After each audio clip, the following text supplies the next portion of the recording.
What's up, everyone? Welcome to this day in Philly sports history for May 22nd, 2025.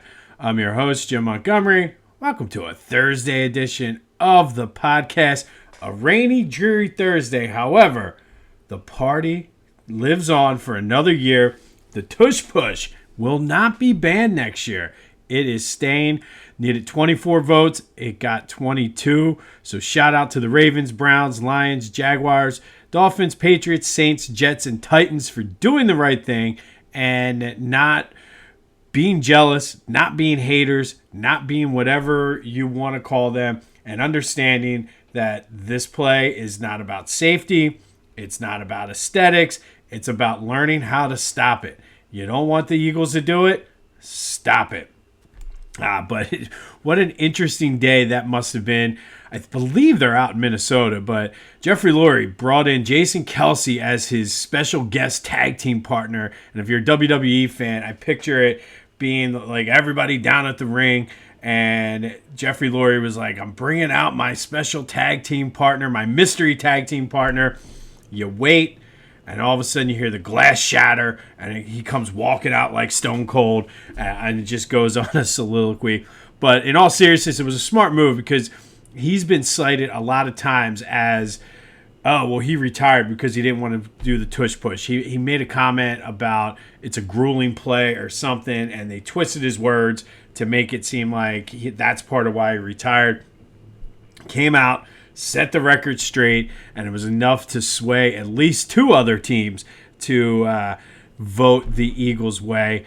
But again, I mean, the whole thing is dumb. And we'll quickly recap yesterday's question of the day because they said, if it is banned, what kind of impact would it have? 63% of you said it would be a slight, and I agree with that. Obviously, it would impact the Eagles in some way, but I don't think it's going to be it would have been a major play or a major impact one way or the other because we've seen teams starting to stop it. The Eagles have started to add some wrinkles off of it and things like that. It's just the whole thing just seemed petty and childish, basically. Like, you can't stop it. Kudos to Mike Vrabel, who basically said, well, Lamar Jackson runs pretty fast. We should ban that. And he made a couple other comparisons. And it's the truth. Just because a team does something well does not mean you should get rid of it. Now, the Eagles, to their credit, trolled the entire league. As soon as it was announced, had it on their social media pages, push on. They put a 26-minute video of nothing but tush pushes on their YouTube page. I don't know if it was like every single instance of a tush push or what. Pretty funny. All kinds of different memes and things on their Twitter. But I mean, I get celebrating it because it's a big deal, but it may be a little bit over the top. But hey, it doesn't matter. It stays. There was no legitimate reason for it to be banned. Apparently, because of the way the rules are written. And I know there's some people out there in my network that will argue it's against the rules. And I'm not here to debate that. But if the referees allow it, then it's part of the rules. It's a legal play. Maybe the rules do need to be changed, and that's a larger issue. But to ban this particular play because of player safety, nobody got hurt. So I know some people were like, well, if people are getting hurt, they should. They're all about player safety. And that is 100% true, but nobody's gotten hurt. It's just one of those things. So the Tush Push lives on. Now is your chance to go to Philly Goat, celebrate by buying your Tush Push gear. They have a whole collection. The Tecmo Bowl t-shirt, cannot wait to buy it. They have Tush Push slides. And for the ladies out there, Tush Push shorts and sweats. Go check out, celebrate the fact that the Tush Push lives on. Go to phillygoat.com. Use that promo code Jim Montgomery to take 10% off your order. That's phillygoat.com. Promo code 10% or promo code Jim Montgomery to take 10% and celebrate the fact that the Tush Push is in. And I do find it ironic that the final vote was 22-10, which happened to be the score of the playoff game against the Packers. Just kind of one of those things. The karma, I guess they can say, gets the best of you. They did vote on some other things for the at these meetings. I like the overtime rule. Both teams now will get the ball in overtime with a chance to, I guess, continue play, which I like because you got to let the things play out. So good on the NFL owners for that one. The NFL players will be allowed to play in the Olympics when flag football comes, which I believe is 2028. Yeah, I'm pretty sure it's 2028, which is pretty cool. The Eagles will be on Hard Knocks in season. They're doing a NFC East in season, so that should be interesting. Eagles have never been on Hard Knocks and would have loved to have been behind the scenes last year with all of the drama and things like that. But lots going on with the Eagles.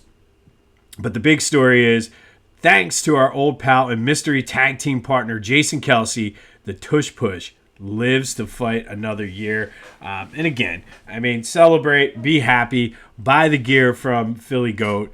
And I think, to me, too, this is uncharted territory for the Eagles, and I think we're not used to being in a position like this where we're the kings of the NFL and everybody's trying to find ways to knock us down a peg.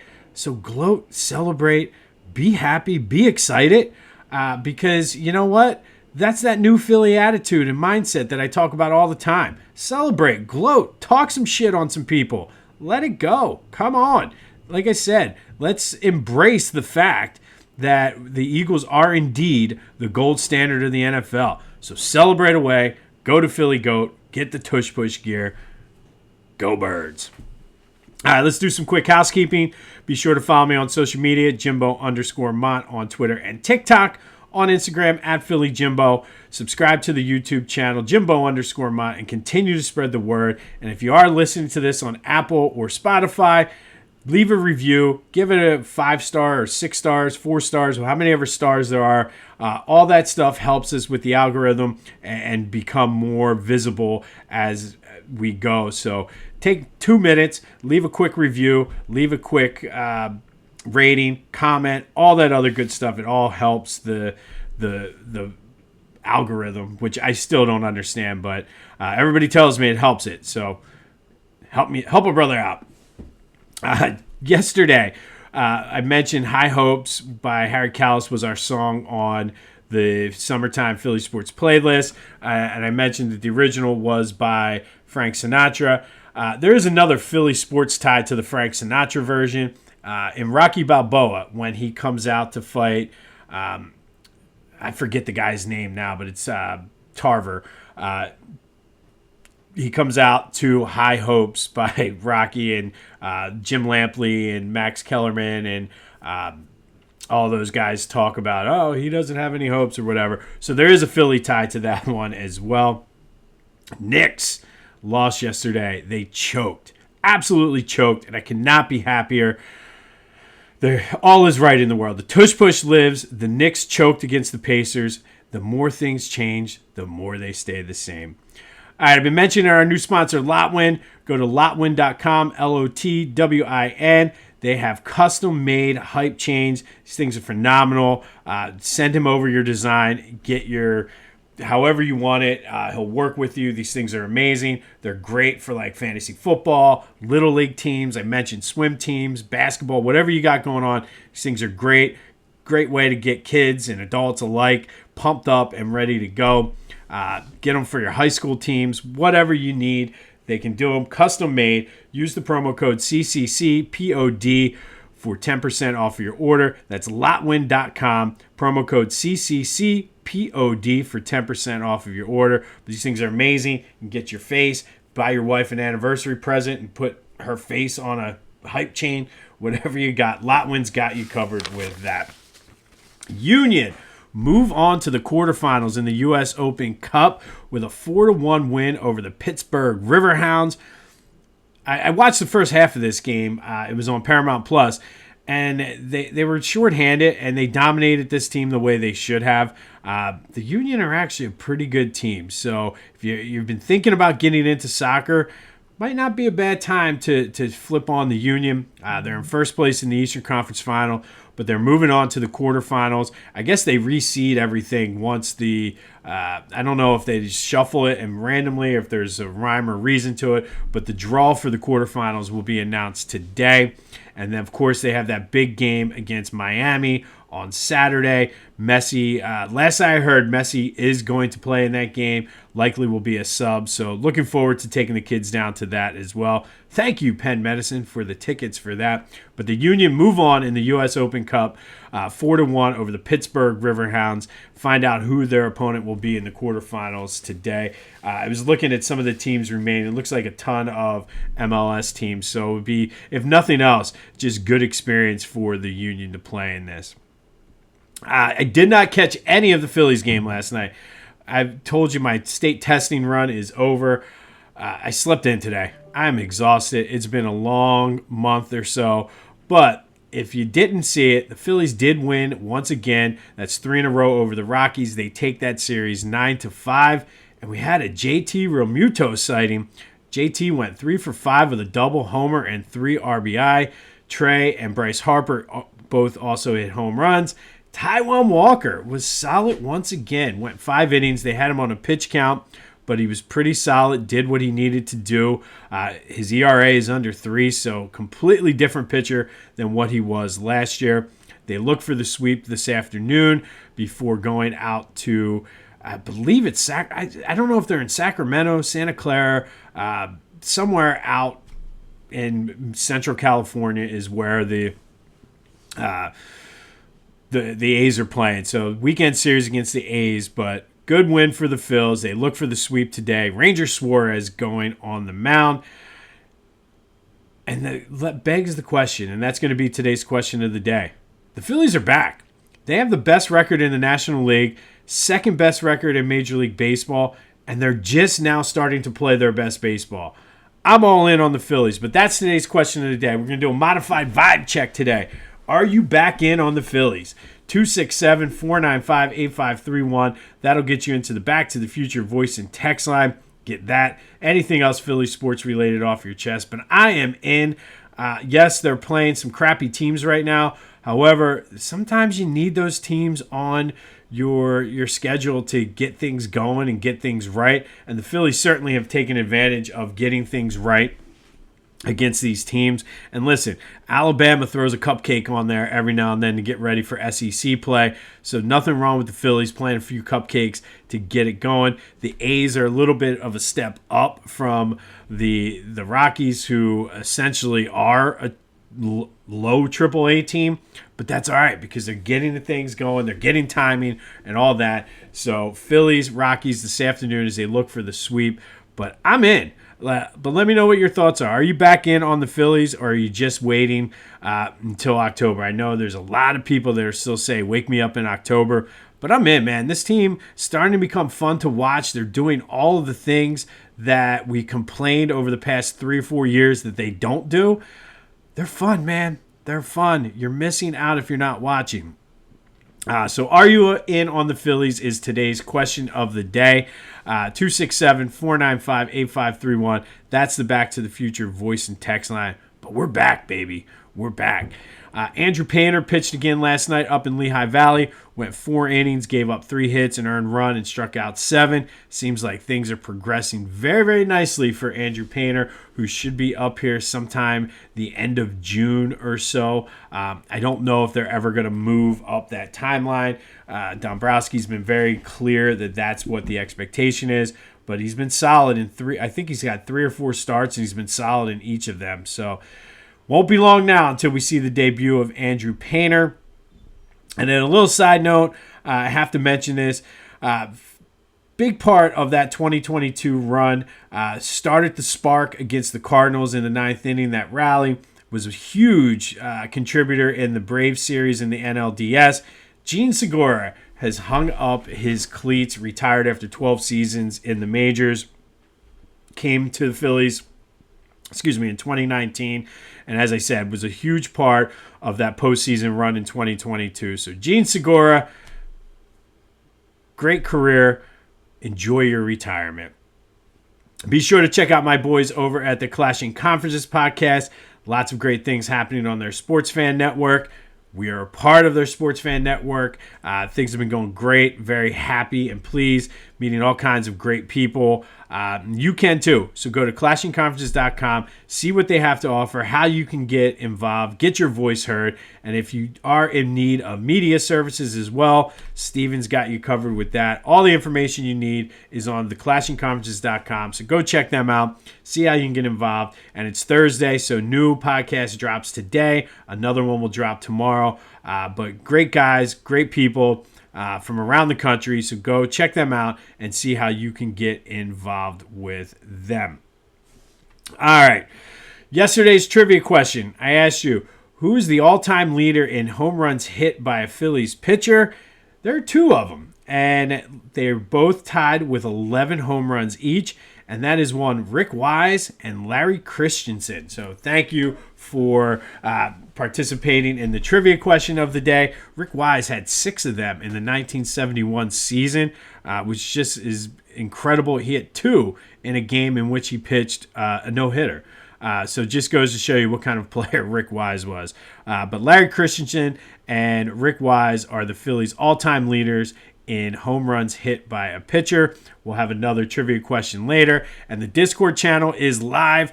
Go to the description. It's the first link there. That's the invitation. Come over. Let's talk some trash. Let's have some good conversations. We can laugh at all the other NFL teams who tried to ban the Tush Push and were unsuccessful. Good times happening over there. So come to the Discord channel. The invitation is right there in the description. All right. May 21st. Or I'm sorry. Today's May 22nd. Don't mind me. May 22nd, I got a couple different events, 3 different teams this year, some big in Philly sports history. But first, we're going to go back to 1952. And on this day in 1952, the Phillies beat the Pirates 6-0 at Shibe Park. Curt Simmons pitched a complete game 3-hitter, struck out 8, and helped his own cause with a 3-run inside the park home run. And it was the last time a Phillies pitcher hit an inside the park home run. Likely will be the last, but Curt Simmons did it all today in the Phillies 6-0 win over the Pirates at Shibe Park with a complete game 3-hitter and a 3-run inside the park home run. And I always mention I look at the old newspapers and things like that when I'm doing the research. It's amazing to me how much coverage horse racing got in the papers. And I'm not talking like the Kentucky Derby, Preakness, Belmont Stakes. I'm talking just Garden State Park, Philly Park, all of the local racetracks. There's pages and pages. There literally is more pages dedicated to horse racing than there is the actual Phillies on this day. So just wanted to point that out, that our grandfathers definitely were spending a lot of time at the track apparently. All right, and then we're going to go to 1963, and 1 year after the Warriors left town to go to San Francisco, the NBA approved the move of the Syracuse Nationals to Philadelphia. Irv Kozlov and Ike Richmond had purchased the team earlier that spring. They ran then a naming contest, and the winning name was the Philadelphia 76ers. But the Nationals started in 1946 in the National Basketball League, which ended up being one of the leagues that merged to form the current NBA. They did win the championship in 1955, and then a few years after moving to Philly, after acquiring Wilt Chamberlain, the Sixers did win their first championship in Philly in 1966-67. But on this day in 1963, the Syracuse Nationals moved to Philly and then became the Philadelphia 76ers. Your team, your town, your Sixers. And then fast forward all the way to 2004, and 2 days after forcing Game 7 with a 5-4 overtime win down at the Spectrum, or I guess it was the Wells Fargo Center, the Flyers went to Tampa Bay and lost a hard-fought 2-1 game in Game 7 to be eliminated from the playoffs. Kim Janssen scored the only goal for the Flyers. Robert Esch was very, very solid. This was a physical, hard-fought game. He had 30 saves, but Flyers season ended on this day in Game 7 in 2004 against the Tampa Bay Lightning, who would go on to win the Stanley Cup that year. So I guess if you're going to lose, you might as well bow out to the champions. All right, today's trivia question. We're going to go Sixers here. And obviously the Sixers moved to the Nationals moved to Philadelphia in 1963, became the 76ers. The 1963 NBA draft was still in the under the Syracuse name. So the following year, 1964, who was the Sixers' first ever draft pick in Philadelphia? I'll give you a hint here. He was an all-star that year, did play on that championship team, but wasn't really a great player, so to speak. But who is the first ever draft pick of the Philadelphia 76ers? The Sixers draft is coming up here in a few weeks. Looking forward to that. But that is today's trivia question. Hit me up on social media. Hit me up on the Discord channel, wherever you can get it, and give me the answer to today's trivia question. All right, finally today, our Philly Sports Summer Playlist Song of the Day, sticking with the Sixers theme. I-76 by G Love and Special Sauce. This song came out in 1997, and if you've heard this song before or are familiar with it, you know it's an ode to a day in the life of a Sixers fan in Philadelphia. It runs through some of the greatest Sixers of all time, Moses, Mo Cheeks, even shouts out Big Shot, the old mascot, Bobby Jones, Dr. J, Daryl Dawkins, Barkley, Andrew Toney. There's a Rocky reference. Larry Bird gets shouted out in this one. But that is today's summer playlist song of the day, I-76 by G Love and Special Sauce. Got a couple random stories about this song too. First, if you watch the video, and I've never had anything like this happen to me before in my life. You watch something, and as I'm watching, I'm like, I kind of remember that. And not in the sense that I've watched the music video before, in the sense like I was there. I started jogging my memory, and maybe this happens when you get older. I don't know. But I'm like, wait a minute. I was there when they shot this after a Sixers game, and I kind of started thinking back, and I kind of worked. It was sort of an internship, sort of like independent contracting work with one of my fraternity brothers at Philly 57, the old Philly 57.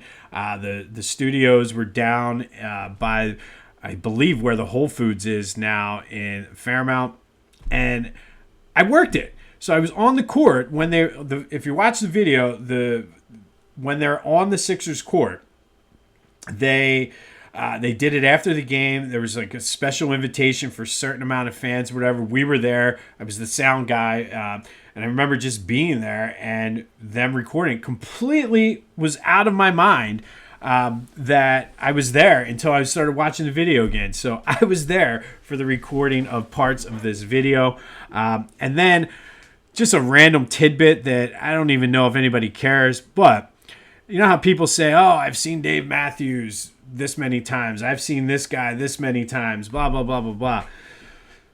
I have the distinction of the concert, or the person I've seen in concert the most, and that's including the local reggae band I follow down in Wilmington all the time. The person I've seen in concert the most is G Love. Seems like no matter what concert I go to, whether it's country, rock, whatever, I believe he might have even opened up for Wu-Tang when I went to see Wu-Tang and Rage Against the Machine. But every single concert, he is the opening act, like the opener. I guess because he still lives in the area, but I've seen G Love more times in concert than anybody else, and that's at Camden, that's at the Mann Center. So there's a little just nugget for that, and I guess you could call me a G Love super fan. But I do like G Love. In all seriousness, I do like G Love. But I-76, I've ran it enough about G Love. But I-76, G Love, and the Special Sauce is today's Philly Sports Summer Playlist song. Can't believe that I actually completely forgot I was there for the filming of the video. Just bizarre to me. And then, of course, I do have a bonus song for you today. And similar genre, I guess you could say.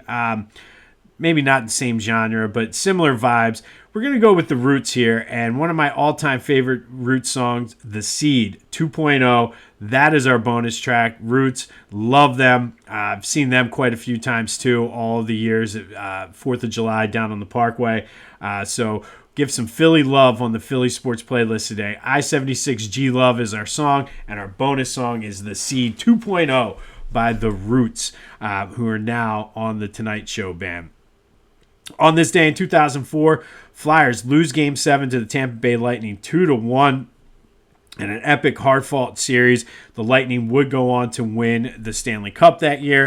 In 1963, the NBA approved the move of the Syracuse Nationals to the Philadelphia area, and they would become the Philadelphia 76ers. And in 1952, Phils beat the Pirates 6-0 at Shibe Park. Curt Simmons with a complete game, also a 3-run inside the park home run, becoming the last pitcher to hit an inside the park home run for the Phillies. Likely will be the last. Today's trivia question: who's the Sixers' first ever draft pick since when they moved to Philadelphia? Hit me up wherever you can and go to the Discord, accept the invitation, and go. We'll have more on the Phillies tomorrow as they look for the sweep of the Rockies. Still will take your Tush Push comments and trash talking as the Tush Push lives to fight another day. This has been This Day in Philly Sports History for May 22nd, 2025. My name's Jim Montgomery. Go have yourselves a Thursday, and until next time, push on.